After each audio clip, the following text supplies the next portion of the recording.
Ntsundu ngoku sikwisigqingatha sethu sesithathu sendaba nisahamba naye kaloku xa wam uMamtshali. Mamtshali izithini eziphala phambili? Lishayile ihora lesishiyagalombili sekusele ihora nje ukuthi sihambe siye emakhaya kodwa kamanje mbukela sithanda ukuya ekhaya sihlala nawe ake sibheke indaba ehamba phambili kuleli hora.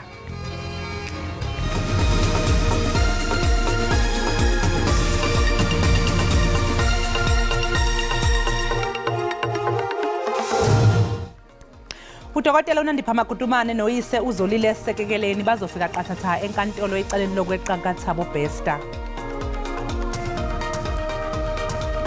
Kulindeleke ukuba iqonga lesizwe loMzantsi Afrika likagawulayo lisungule iphulo lamalungelo ezempilo ngokwesondo nenzala elibizwa i-Love Picketing Campaign eThekwini namhlanje.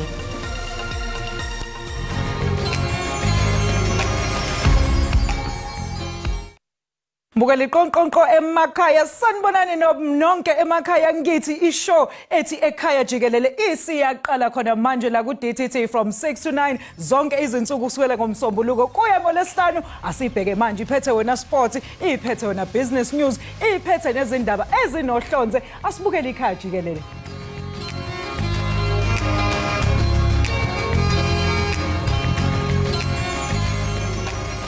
Lubuyela enkantolo namhlanje icala elimayelana nokweqejele kaThabo Bester enkantolo ephakeme ehleli eBloemfontein. Kulindeleke ukuthi uBester kube uyena kuphela umsolwa kuleli icala ozovela ngohlelo lwezokuxhumana.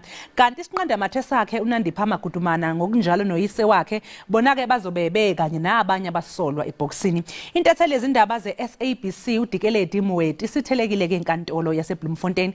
Isilandise kabanzi ke ngokulindelekile enkantolo namhlanje ngokunjalo nanokuthi bani abasolwa.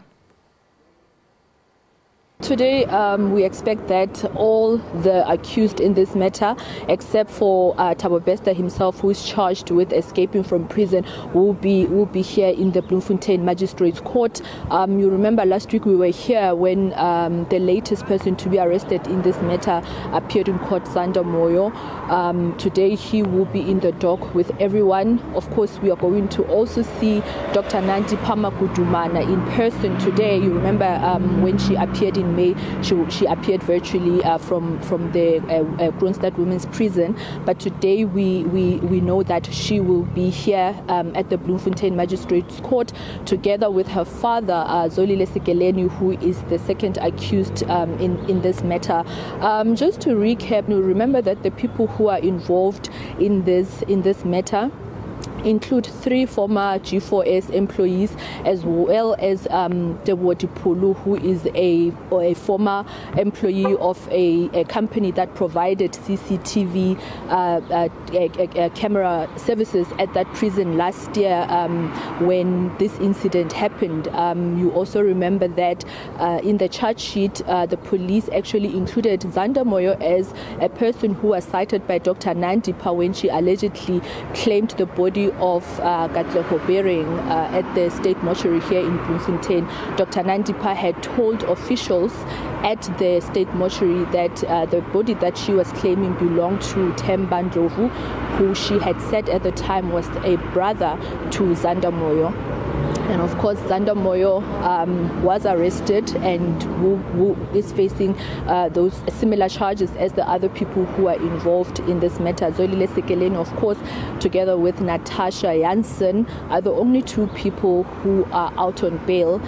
4 of those other people are not were denied bail rather, and Dr. Nandipha Makutumana decided to suspend her bail application, approaching the Free State High Court to get her arrest in Tanzania declared unlawful and unprocedural. Remember also that the High Court did find that the arrest in Tanzania was unprocedural. However, because Dr. Nandipha Makutumana had consented to being brought back to the country, the court then dismissed her application with cost. We know that her legal representatives at this point are appealing that outcome at the Free State High Court, and from what I know after speaking to them yesterday, they are still waiting for a date for that appeal to take place.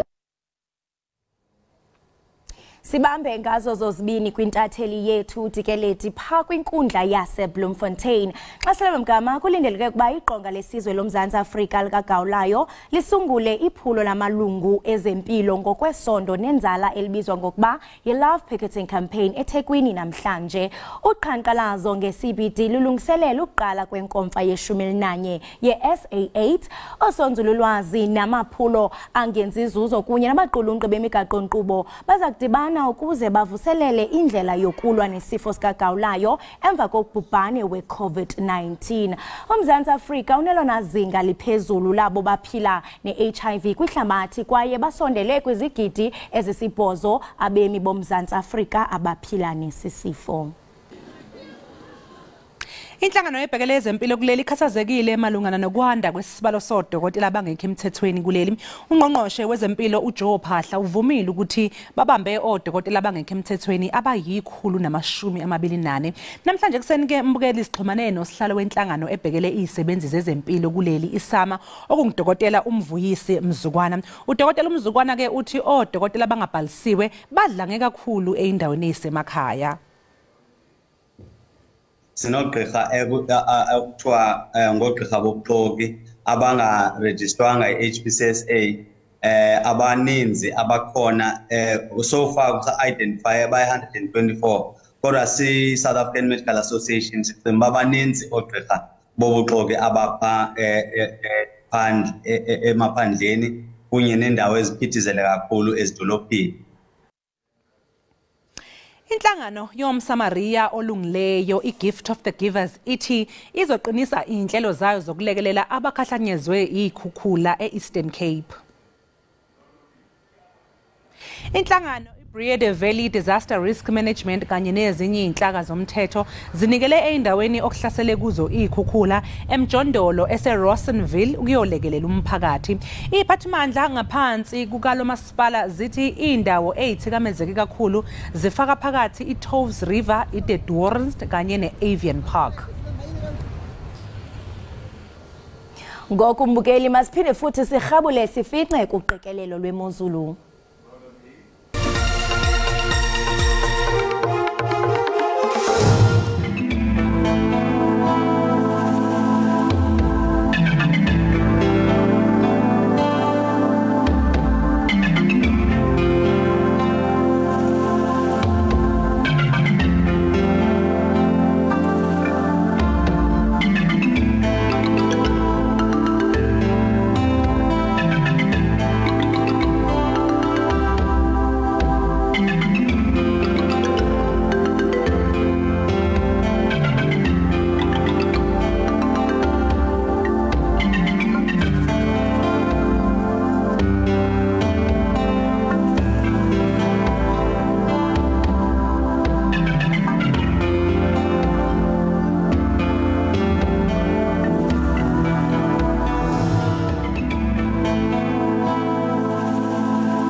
Enkosi ngokuhlala nathi nisabukele i-Ekhaya Jikelele apha kwinkqubo-ndaba yakho i-DTT.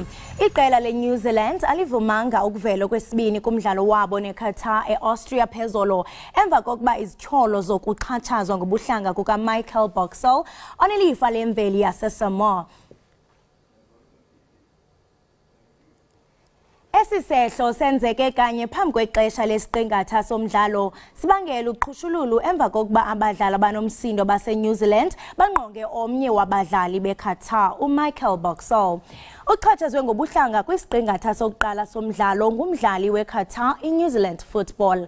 Ibhodi elawula ibhola ekhatywayo yelizwe itsho kwi-account yayo yeTwitter ukuba akukho manyathelo asemthethweni athathiweyo, ngoko ke eliqela livumile ukuba lingaphuma kwisiqingatha sesibini somdlalo. Umbutho webhola ekhatywayo weQatar the New Zealand irhoxile kumdlalo wobuhlobo ngaphandle kokunika ezinye iinkcukacha. Umsubathi uOt Tanaka waphuma phambili emjahweni wokusubatha iWorld Rally Championship ngo-2019 uhlangane no-Eliud Kipchoge oseke wanqoba indondo zegoli lama-Olympics eyimbili njengoba eqhubeka amalungiselelo okubuyela ensimbi kwalomjaho wokusubatha ozobanjelwa eKenya. Laba abangabagqugquzeli bomjaho iWorld Rally Championship batshale ihlahla ngasesikoleni esikude ebuduze nendawo lenkakha ezokusubatha eyilolongela kuyo eKaptagh eKenya. Lo mjaho wokusubatha uzoqala ngoLwesine uze uphuthulwe ngeSonto, uzobe ubanjwa ihlandla lesikhombisa. Ukapteni wePortugal uCristiano Ronaldo uzakuvela kumdlalo wanamhlanje eEuro 2024 qualifier eIceland. Lo mdlalo neminyaka engama-38 sele engoyena mdlali welizwe lakhe odlala indima enkulu kwaye unerekhodi yamanqaku alikhulu-122 kwimidlalo ephantse ingama-200. Lo mdlalo uphumelele iBallon d'Or ozihlandlo zihlanu uye wanyamezela indebe yehlabathi ye-2022 eQatar, waphulukana nendawo yakhe kumdlali weBeneficia oneminyaka engama-21 ubudala uRamos ngaphambi kokuba iPortugal iphulukane kwi-quarter finals kumahasha amnyama etumente eMorocco. Iligi esesigabeni esiphezulu sebhola elikhokhelayo eSaudi Arabia iPro League ibhekene noguquko olunqala njengoba inkampani iSaudi Private Investment Fund ithenge amasheya angu-75% emaqenjini amane agijima kule league okuyi-Al Hilal, i-Al Ittihad, i-Al Ahly kanye ne-Al Nassr. Le nkampani ke ihlose ukuletha abanye babadlali abanohlonze kulelizwe elise-Middle East. Kumanje ke isivele ithenge ingwazi okukhona kuzo uCristiano Ronaldo, uKarim Benzema kanye noKante. Kulindeleke nokuthi maduze nje nezinye inkakha zilandwe ngezumbulo ezishisiwe ukuzogijima eSaudi Arabia. Kubhekeke kakhulu ukuthi iningi labadlali beChelsea liphelela khona kuSaudi Pro League. Njengamanje ke semukela intatheli yezemidlalo eSABC uSenzo S Mashiho esibuka naye kabanzi ngalolu daba. Senzo siyakwamukela ke Ekhaya Jikelele, sibonge isikhathi sakho. Kokuqala nje engabe kuwupha oluhle yini ukudlondlobala kweligi le yaseSaudi Arabia? Lamola ngibonga kakhulu isikhathi sakho. Ngicabanga ukuthi ibhola letinyawo libukeka selikhula kakhulu emhlabeni wonke jikelele. eSaudi Arabia nabo bathimisele kuba neligi lesembili. Ngaphambilini bekudume kakhulu ukuthi basayina abadlali cishe lesebakhulile labahamba nabo bayo retire khona. Kepha nyalo babonakala ukuthi bafuna ukucover yonke leminyaka yebadlali ngoba sikhuluma nje kunanozinto weChelsea wala eAfrica Edward Mendy nayo sonzele njalo ukuthi aye kuyo lapha eSaudi Arabia Pro League. Lokushona ukuthi nabo batimisele ukuthi bebeka eMappini ngoba siyathi ukuthi eSaudi Arabia banayo imali kanti ke bosobalile indzaba emacembu lamane la ku-investe khona imali lephosiwe ingedulu kwa 20 million embele 20 billion euros lefakiwe lapha kushona ukuthi baya attract abadlali abasembili njengoba sibonile ukuthi boCristiano Ronaldo sukela afikile baningi badlali laba attempted ukuthi bangaya kodlala lapha eSaudi Arabia. Akumangalisi ukubona ngalendlela le league ishepa ngakhona ngoba kuyabonakala ukuthi imali ngiyo into lenkulu kakhulu emhlabeni kazi ke badlali nema agents bakuconsider lokho ukuthi bangaya khona lapha kodlala ku Pro League yaseSaudi Arabia. Kulindeleke yini weMashiho ukuthi lenqubekela phambili esigabeni ke sebhola eliphezulu eSaudi Arabia isabalaleke ibonakale ngisho nakwamanye amazwe emhlabeni?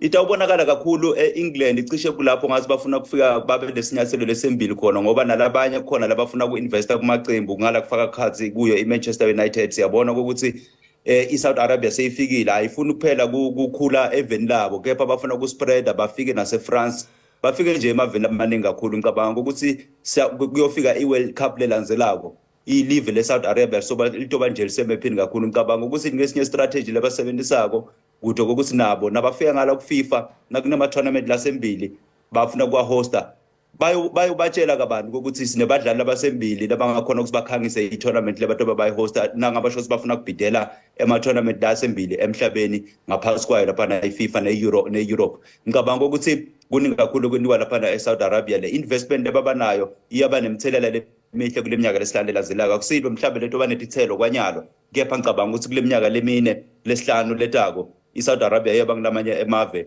layo uqaphela kakhulu kabi layo letha laphana i-interest lenkulu ebhoneni letinyawo. Engabe ke wesenzo abadlali balapha eNingizimu Afrika bangayithola belitholani nabo sebekhona kwabanye kwabadlali abaqokwayo noma abafunayo ukuthi bayodlala lapha eSaudi Arabia? Kupossible. Ngicabanga ukuthi kwanyalo badlali ekusakhulunywa ngabo bafaka phakathi Themba Zwane ikakhulukazi ngala kuma-Mamelodi Sundowns ngathi ngiyibola labasababukile kwanyalo kokuthi bangaba sayina baye khona lapha nabo-Saudi Arabia. Ngicabanga ukuthi lokusitha kakhulu seNingizimu Afrika lekufanele ukuthi mhlambe emacembu akubukisize kukompyuter nabafikile lapha kumncintiswano ye-CAF Confederation Cup nayo CAF Champions League badlala ngalokhulu ukuthi imisela ngoba cishe lizinga lelisetula lapha eAfrika laba ngathi khona ukuthi bathangise khona njengebadlali. Kwanyalo badlala kusakhulunywa ngabo bangala kuyo iMamelodi Sundowns uThemba Zwane kanye naTebogo Mokoena ngathi bayaconsider ukuthi bangaba sayina baye lapha eSaudi Arabia nakulamanye nje emacembu la khona kuyo ileague lebokeka ngathi ithatha sinyathelo lesihlukile ilesarphana abadlali labasembili kufaka phakathi nabongolo Kante wayo iChelsea naye ngilomnye lo ngathi bangisa khona ngale kwanyalo bafuna na Heung-min Son weTottenham Hotspur so lobabuye njalo bafuna kumsayina nangumdlali. Hayi cha kungaba into engamjabulisa kakhulu kumqeqeshi obaqaqodwa bonke emakhanda ongokudabuka kuleli uPitso Mosimane ngoba phela yena okwakuveza ukuthi uyafisa ngelinye ilanga abadlali baseNingizimu Afrika bayiphosela inselele bayozama inhlanhla lapha ya eSaudi Pro League ikakhulukazi phela ngoba bazodla kahle ke uma ngabe sizwa emalini yeholo egculisayo. Ngokubona kwakho ke ikuphi umehluko phakathi kwale league yaseSaudi kanye nePSL? Icacile vele yemali kodwa mhlawumbe imupho omunye umehluko khona. Ngicabanga ukuthi nanoma ngaba umuphi umdlali to rub shoulders with the best in the game ngicabanga ukuthi kunetinye 13 letibukiwe nangethuli kwaloko le exposure labantu oyithola akusiko ukuthi mhlambe bolandzela iSaudi Arabia kuphela ngaleyo league leyo ema streams baningi kakhulu kabi lato balandzela le contagion yebadlali labaye lapha kuyo iPro League yaseSaudi Arabia. Ngicabanga ukuthi kuningi kakhulu ukuthi nayo le league nama sponsors lokanaluka nokuthi nje mhlambe badlali bethu nasingaba nabo bala eSouth Africa baye khona leSaudi Arabia lokho mhlambe sekungenteka ukuthi kuthumele ama-scouts kulamanye emave atohlola lenye talent lalapha ekhaya eNingizimu Afrika ngoba ema-structures wona sinawo mhlambe sekusele ehlangothini lokuthi sidibeka kanjani emaphini seNingizimu Afrika. Ngicabanga ukuthi kuyaba sinyathelo lesihle sokuthi badlali bethu nabo bathinikele bahambe bothi testa ngaphandle lokho phize futhi kubooste ipool yabadlali lesingaba nabo ecenjini lesive lengiyo lapha nebafana liso lelinye silibekile ku-AFCON kufanele ukuthi sikhompyuthe kahle seNingizimu Afrika singa-edi inombolo kepha sifike as a nation sikhompyuthe sidlale kubonakala ukuthi nathi libhola lethu kancane liyathuthuka. Hayi cha sibonile ngomdlalo wabo ngesikhathi bedlala neMorocco ukuthi hayi cha bathembisa bona abafana. Sasiphetha nje ke wesenzo obani abadlali abanohlonze ke abayamaniswa nale league yaseSaudi Arabia sengisho ngaphandle kwalabo baseSouth Africa esingababona nje sebegijima kuye kungekudala. Wokuqala nje Ngolo Kante ngilomnye naye vele losevele kuthiwa usayinile lapha nayo le league bese kuba nemidlalo lapha wakamuva boKhulibali bamfuna lapha lodlalela yona iChelsea kazi ke baphindze futhi bafuna na Romelu Lukaku kepha Romelu Lukaku uvele wathi cha angeke ngihambe ngiyele ngale mali bangifuna ngayo mina imali lengakhona ukuthi ngicale kuvisisa inkulumo yabi ayibe ngetulu kwa90 million ngeminyaka 90 million pounds. So ngilabanye babadlali ababafunako Hakim Ziyech lesisanza kumbona adlala naye eNingizimu Afrika lodlalela eMorocco naye ngilomunye labamfunako ku-Pro League lapha eSaudi Arabia. Ngicabanga ukuthi ngenxa yelwimi mhlambe nokuthi naye ungum-Arab kuyoba malula lapha Hakim Ziyech ukuthi mhlambe bamhehe kube malula ukuthi ajoyine nangaba kusho ukuthi badlali abasembili abafaka phakathi boRomelu Lukaku boNgolo Kante bayakhona ukuthi bajoyela lapha ileague. Ngicabanga ukuthi kuyoenda kube malula kakhulu ukuthi labanye abadlali nabo babe tempted kulandzela itinyathelo lentabo badlale naye umdlali Edward Mendy bese ngimbalile weChelsea wala ekhaya Africa ngilomnye naye lebamfuna kakhulu ngicabanga ukuthi naye kuyoba malula ukuthi abe tempted ukuthi ayijoyine le league ngoba isikhathi sakhe ku-Chelsea sibonakala ngathi asekho so uhlala ebhenchini Kappa Arrizabalaga waseSpain nguye cishe lothekathe sethambo loqalisa nemidlalo nokulimala kunokunye lokumlimatile lapha umdlali ngicabanga ukuthi kuleli viki letako siyabona nje inguquko letiningi kakhulu kabi ngoba emaqembu sekalungiselela yona lapha nesizini esha kazi lakuphela yona lenyanga yenhlaba lesikuyo kulapho badlala abaningi batho babaphelela khona ngema contract siyabona nje ingqoqo tiya ngokuya tsonzele ukuthi bajoyina lapha yona iPro League. Hayi cha siyabonga kakhulu ke senzo ngesikhathi sakho. Hayi cha khona kumqondo omuhle ke ukuthi abadlali ikakhulukazi laba sebebona ukuthi hayi ngathi umqiqo wabo usuya ngokuphela abaningi kubonakala lengathi uthi i-retirement plan if ungayibiza kanjalo ukuthi bahambe bodlala kulapha kule league ngoba vele bazothi beqeda ukudlala khona bazobe sekwazi ukuthi baqoqe imali eningi. Sibonga kakhulu ke senzo ngesikhathi sakho. Umbukelo bekusenzo Mashiho intatheli emkantshubomvu egxile kwezemidlalo emsakazweni ongaphansi kwe-SABC iligwalagwala FM. Njengamanje ngembukele ke sisiqunga sethu lokho mangabe sibuye sibe sikuphathele izivakashi sethu igama lakho Busisiwe Mazibuko ongumbhalo wemidlalo yeshashalazi ungayindawo.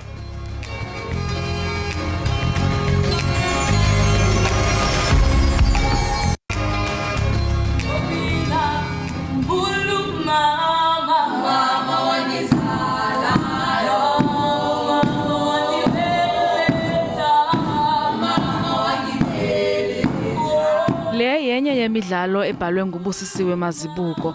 Busisiwe ngomnye wolutsha lwaseMzantsi Afrika olunesakhono sokubhala imidlalo yeqonga.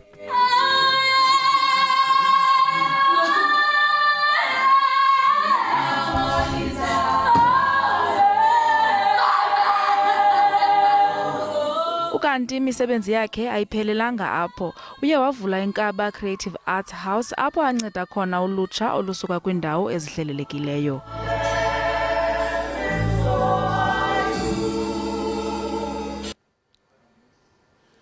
Siphinde sikamkele mbukeli lapha ekhaya Jikelele nakuba nibambe emsileni siyosithela. Namhlanje ke sivakashele uBusisiwe Mazibuko lapha ohlelweni lwethu lasekuseni. uBusisiwe Mazibuko mbukeli uye leyo bezidlala leyo mboniso leyo kade uyibona nje ke imisebenzi yakhe. Sikubingelele Busi, kunjani sisi? Lotshani ninjani nina? Hayi siyaphila nathi. Awu nokho sivukile. Hayi sibonga ophezulu ngokuthi usivusile impela. Awu sithokoze. Okay ke Busi besacela ukuthi usitshele ngemvelaphi yakho ukuthi ubani uBusi nanokuthi yini yakwenza waqala ukubhala imidlalo yeshashalazi. Okay, mina ngivela eMpumalanga. Ngingwakamazibuko but ngikhulele kwaBhuda. Mama ngwakaBhuda. So ngimntwana okhulise ngugogo. Yeah, and ukuthoma kwami ukubhala ngithome ukucula kuhle. I think I was 3 years nangithoma ukucula. And then nangenza 4 then that's when I joined Ekhaya nabo malume bami nabo mani bami. And then ukusuka lapho ngangena primary then that's when I started to do choral music. And bengisiwinisa isikolo which is Vulamehlo Primary School. Nangisuka lapho hi shine Vulamehlo. Yeah, and then nangisuka lapho ngaya eMandlethi Secondary School whereby beungana music but there was sport network being in netball. So bengidlala netball. And then kwaba khona umdlalo nyane esiperformako.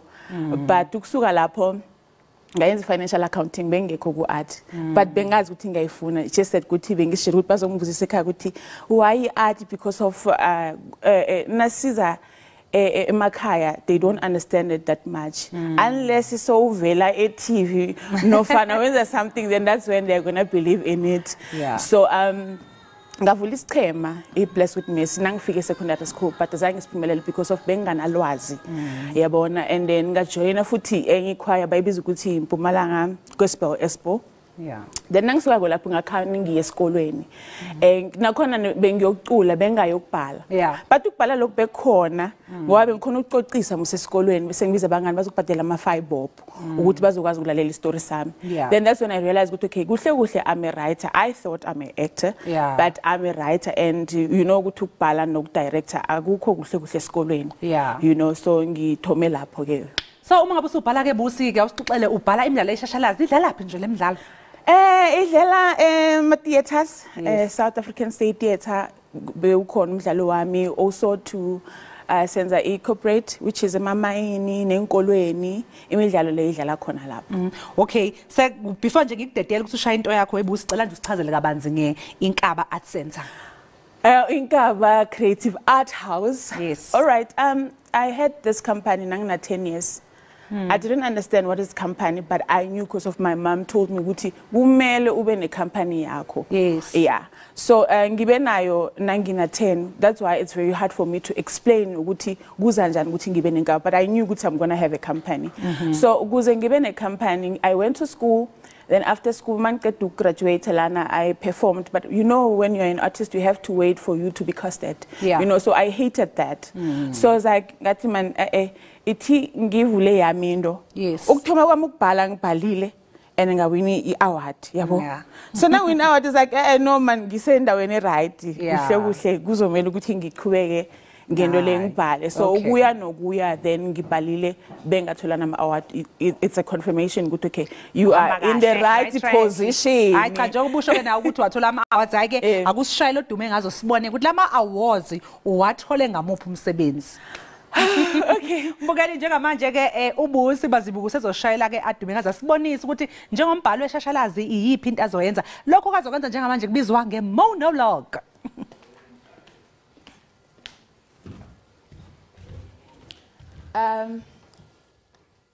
Kiss and don't tell a tale. These are the words of the woman scorned. I am a child of my father. My father is the father of my child. Yes, it is a disgrace, a total humiliation of a woman description. I was very 16 when I got a child. My little sister got raped and killed on her way to school. I lost hope. It was difficult to believe, to live in this world. But I always pray to the Lord. Ongathi, angatshentsha konke okwenzekalayo la emhlabeni.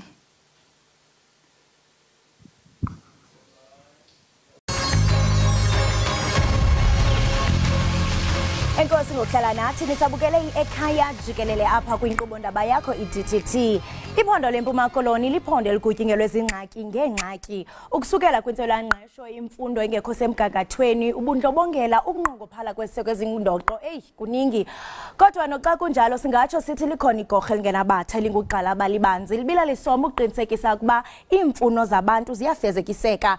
Bathi ke xa bexakiwe beqhelekile ingxaki zixananazile baziphalaze intlungu kuye nqala kuye utata uMajola. Sithe sakuva ke ukuba ulapha kwaNdonga ziyaduma saqonda uba asoze asiphose. Ulapha ke ngalentseni estudio. Tata uMajola. Yeah. Nguwe lo. Dilapha. Dilapha abantu baseMpuma Koloni nabayazi. Ngingose eGauteng. Ungoze eGauteng awuqhunqe? Kundawo neMpuma Koloni. Asiyazi noyazi siqala uyiva ngawe abasakuqhuqanga sana. Jama and makeup. Hawu nazo ne-cat eyes. Ndemziwa. Fika kwami zawufuna makeup artist. Phaya kwiphondo laseMpuma Koloni. Ngoba ndiyemgidini ndihamba naye. I-makeup artist futhi esemgangathweni ophezulu. Ophezulu. Interviews zawuqhuba. Tata uMajola. Yes. Uthe gqolo uqhaphaka siyakubona komabona kude, siyakubona kumaphephandaba, siyakubona ku-social media. Abanye abantu abayazi yona nto uyenzayo, abazi noba mhlawumbe unombutho apho unceda khona abantu. Bathi mhlawumbe ngutata wase-TVini, ngutata wase-cutting edge. Khawusele thuphe ngubani utata uMajola, yintoni oyenzayo nje masikubona uphithizela ukubomabona kude? In 2008, we established the organization enjongo zayo ikukhusela abantwana beMpuma Koloni. Khumbula ukuthi ngo-2008 lela xesha ilizwe belilungiselela ukuhosta i-2010 World Cup. Zazininji into ezithethwayo kuthiwa kuzawubiwa abantwana, kuzawuthengwa abantwana, njalo njalo abanye besithi mawuvula amashishini okuthengisa ngesondo and so on. So abantu ke babe namaxhala. Started that program. Sabe sijonge kakhulu ku trafficking in persons or human trafficking. So yahamba ke ngoku-organization because we set up inenjongo zokokuba kuqala illegal services as free. So that umuntu ongenamali yokukhangela amagqwetha abe nendawo uthi abantwana bakhuseleke ndawonye namaxhoba gender-based violence. So that's what we are doing kwi-province. Yeke ke yoba ngoku sendifuna ne-350.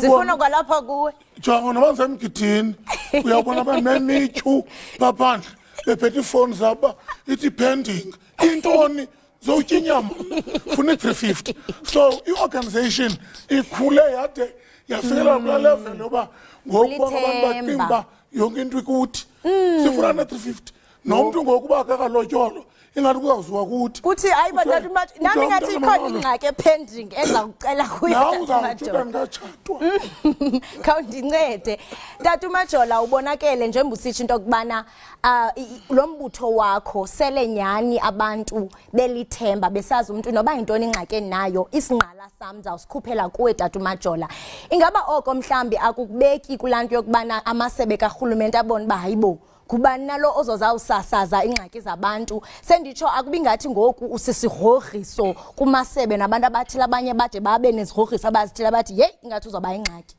I'll mention 3 people abakurhulumente abayibone ngendlela positive lento. Okay. The first one uPremier Mabuyane once said lento yenzayo wayitsho kwindawo nabantu abaninzi isenza senyusikawusi sikurhulumente because ishiya nombuzo othi thina sinikwe u-X we-vote but abantu abasithembanga bathembe lo bangamvotelanga. The MEC education fundile kade ndawonye nobuki wefanda kwicala lakwa-social development because buyaphawula ngabona abantu efuna asebenzisene nabo because uba umntwana uhluphekile uhlukumezekile sifuna social development. Uba umntwana esikolweni ulelo okanye udlwengulwe ngutitshala okanye u-20 sifuna u-education. So uyaphawula ukuthi ke ngoku uma sisebenza kakuhle nabo then we are safe. But I must be honest kwinto ethi ezinye zezikolo ndisehlika nje emotweni ziyawa izikhaftini hayibo umuntu nawe sitya uyabona seluthola sonke phansi nxabuza intoni sisesabona uTata uMajola ovela ngoku abengathi ingonyama andiyongonyama but abantu bane-confidence. In most of i-cases ziqala pha kuthi kule office we are Khula community development project but abantu abayapha abanye bandibhalela sorry wethu ngutata lo we-cutting edge tezona ngutata cutting edge ngoku kodwa ke uye u-understand ukuthi awukwazi umphendula ukuthi andinguye okay myeke ukuthi ewe mama ithini so that azise ingxaki wawugqiba umnceda uthi you know what andingowe cutting edge but don't shut the doors. Yes ungayivali iminyango sisathetha ke ngongayivali iminyango ikhona umnyango ongathi uvulekile ngoku ukhona ke umuntu esiye samxelela into bani uTata uMajola uyeza wathi asoze ndithule ndizawukrweqa noba andivukanga ndibe lapha kodwa ndizaba semnxebeni masimthathe. Molweni siyanamkele ekhaya Jikelele uzamva ngelizwi. Molweni apho kukhaya Jikelele. Molo Tata uMajola. Ndiyamazi lo nithi nomjonge ebusweni Makadebe. Nguye uMakadebe. Hayi ndiyamazi. Ufikile wangqanga ekhaya Jikelele. Molo Tata uMajola. Hlubikazi. Ingelengele. Hlubikazi. Ndithanda uba uyeza kule nkqubo ndathi hayi anoshiyeka ngaphandle kufuneke nami ndithethile. Thank you so much. I think Kolosa, I'm so moved ukuvelizwe because I know the amount of work esiyenze nababantu ukunceda abantu because i-cutting edge nentoni television in general ayondawo yawuhlaza abantu kodwa yindawo yokukhongozela and then we find solutions. So I'm so happy. Makadebe unento zakhe iqhafqhaf intombi ngikhetha za hairstyles.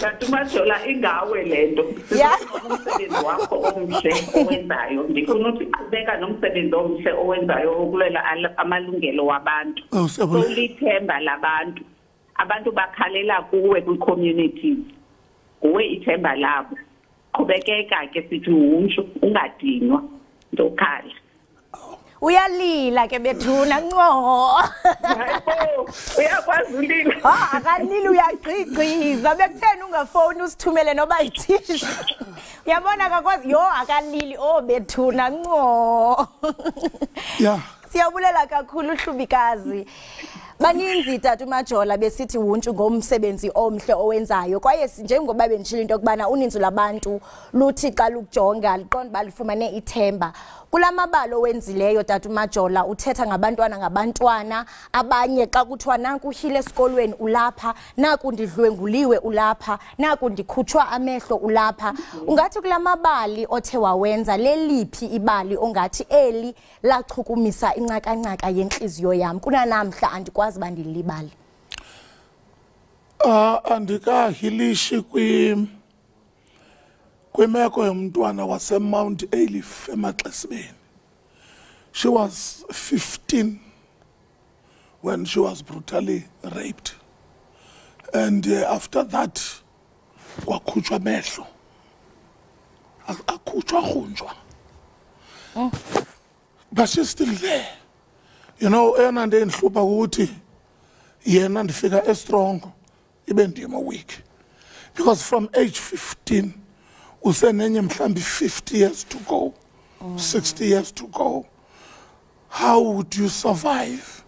And would you ever forgive a male person xa uhleli uzibona ukuthi ngoku andikwazi ukubona? I used to wear ilokhwe endifuna inxiba ibhrukhwe top, you name it. Ngoku someone else has to choose. Funeka mna ndithi ndicela itop red andinike andazi nobe red.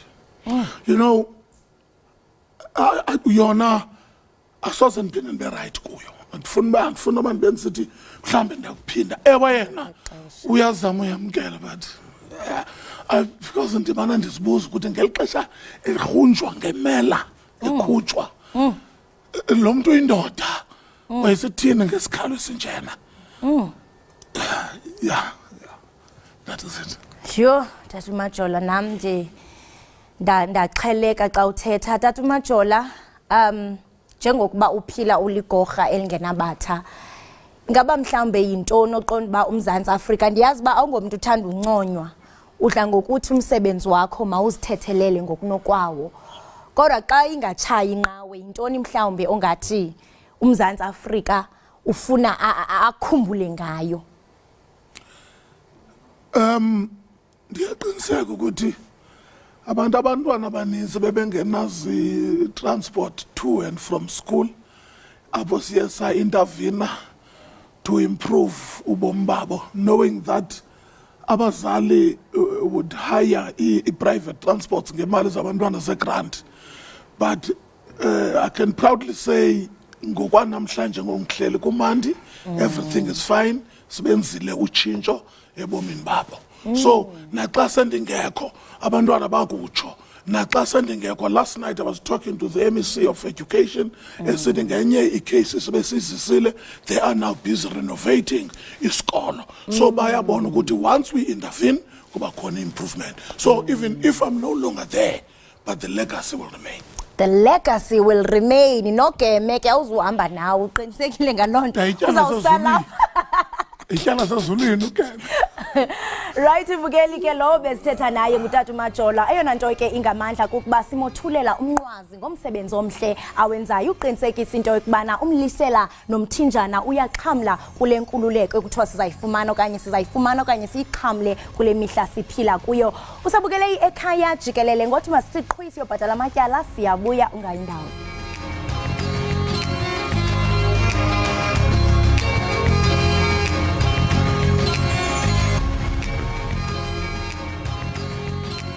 Enkosi ngokuhlala nathi usabukele Ekhaya Jikelele apha ku DTT. Imumzuzwana nje ngaphambi kokuba uphume, rhabula ufince kuqikelelo lwemozulu.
Ngatsho Mzontsundu okwangoku ke sawuqhagamshelana nombhali wencwadi uye wathatha ke usiba nephepha wabhala incwadi echukumisa incaka-ncaka yenqambu yenhliziyo ethi 16 mixed calls. Sinaye ke pha emnxebeni uza kusixelela banzi ngencwadi yakhe. Masikubulise sikwamkele apho eWitbank Mulalo. Uyaphila ngalentseni? Morning. Yebo ngiyaphila sisi. Hawu ufresh ndiyakuva ba uqhafuqhafu. Uye wathatha usiba nephepha wabhala incwadi ethi 16 missed calls. Ingaba mhlambe intoni eyathi yakukhuthaza uba ubhale le ncwadi? Angizange askis. Baba ndithi intoni eyakukhuthaza uba ubhale incwadi yakho? What was the inspiration behind writing this book? Inspiration yami ibuya from ama personal experience wami. And also, journey yami depression and anxiety. Lento yenza ukuthi ngifile ukuthi yazi manje ngifana ukuthi ngibhale phansi. All the experiences, ama-pain, ama-betrayal.